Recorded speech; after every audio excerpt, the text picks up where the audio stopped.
Welcome to another little mini broadcast here on meditation for beginners. We've had a bit of a run of it this week, haven't we? This is number 3. And on this little broadcast, I wanted to speak with you about the impacts of meditation on our mental health. So let's just dial in a little bit and cover today's topic in maybe about 4 or 5 minutes. So I hope you're having a great day wherever you are in the world. Thank you for your presence. And let's discuss this topic. We're very close to my heart, meditation, very, very impactful piece of activity. And yes, most certainly meditation is now becoming more than just a trend. And it was, wasn't it? It was a bit of a trend to start with when people started hearing about it. Even though I've been practicing for many, many years, it's become trendy, hasn't it? With all those apps and bits and pieces. And that is because meditation, really, mindfulness, is a very, very powerful tool that can very, very much transform your mental health. And for many people, meditation provides a sanctuary for the mind. Sorry, they're harvesting in the fields behind me, so we've just had a combine harvester go past. Yeah, so meditation provides very much a oasis, a sanctuary, shall we say, for our mind. Now, not only is meditation a practice deeply, deeply rooted in what we might call ancient wisdoms, but meditation has entered the mainstream not only for its spiritual components, which really do appeal to some people, but quite often, more so than not, people get into meditation for its impact on our mental well-being. So let's look at this in a little bit more detail in the few minutes that we have together. Now, firstly, meditation teaches us mindfulness. And we've done a few mindfulness exercises, haven't we, in the last few episodes. Now, mindfulness allows you to become fully present, a very, very focused awareness. And when you start to cultivate this particular type of awareness, believe me, stress does not stand a chance. And I don't just say that as a flippant comment. There are numerous studies, and you can have a look at some of the blogs that I've done that show that meditation really does decrease in your body the production of stress hormones. And this kind of relaxation of the stress hormones creates a ripple effect of tranquility across your entire being from day to day to day to day. So you actually become a lot calmer person. Secondly, I think the point that I would make about how our mental health is impacted by meditation is that it affects our emotional intelligence. Now, as you sit in silence and focus on your breath, as we have been doing, and those of you who attend my classes in person, you'll know we spend a lot of time on different styles of breath work. But as you start to focus on them, you become something rather special. Okay, you become a observer of your thoughts, rather than being contained by them.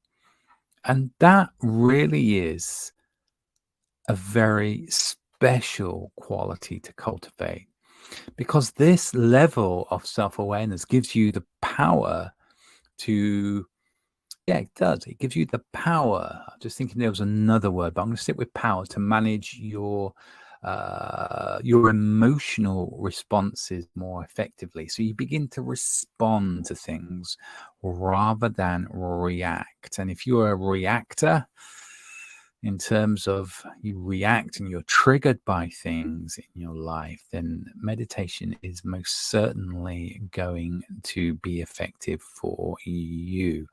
Now, when you are responding instead of reacting, you're no longer to be honest, at the mercy of your fleeting mind, your fleeting moods. You are in some kind of soft control, soft and gentle control of your moods. Now, thirdly, meditation very much improves your concentration. It sharpens your focus. And to be honest, we live very much at the moment in an age of distractions. Ping here, ping there, flashing light, bing, bing, bing. It's going on all the time. And I suppose sometimes you can feel like you're under siege with things trying to grab your attention. But through the very, very simple act of sitting still, something rather special begins to happen. You begin to train your mind to block out those distractions and those noises. You begin to prioritize what's important for your attention and what it is that truly matters. So you begin to free up bandwidth in yourself and in your life. It's really quite amazing. Now, lastly, and we've only got a few minutes, I'd love to talk about this for hours. Meditation in terms of mental health, it promotes a deeper sense of self-compassion and kindness. And those are two very, very important aspects and behavioral qualities that we all need a lot more of. You connect very much with that inner space of peace and tranquility that you're cultivating within you, that serenity. And that gives you the strength. When you cultivate that serenity, it gives you the strength to extend that compassion to yourself, but just as important, to others as well.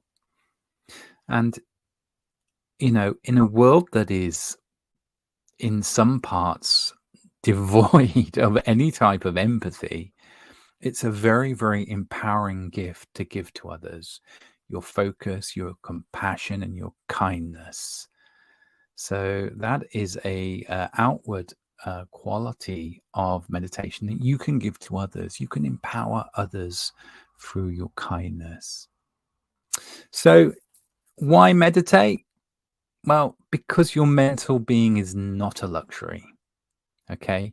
It doesn't just come as a preset routine. It's a necessity. In a society that very often prioritizes the external world, object, rather than the internal mindscape, meditation can very often be used as a potent reminder for you to look inwards, spend more time looking inwards. And that doesn't just mean a momentary escape. It means a investment into your lifelong mental health, your well-being. So take the time to empower yourself. Make some space in your life for meditation from just a few minutes a day.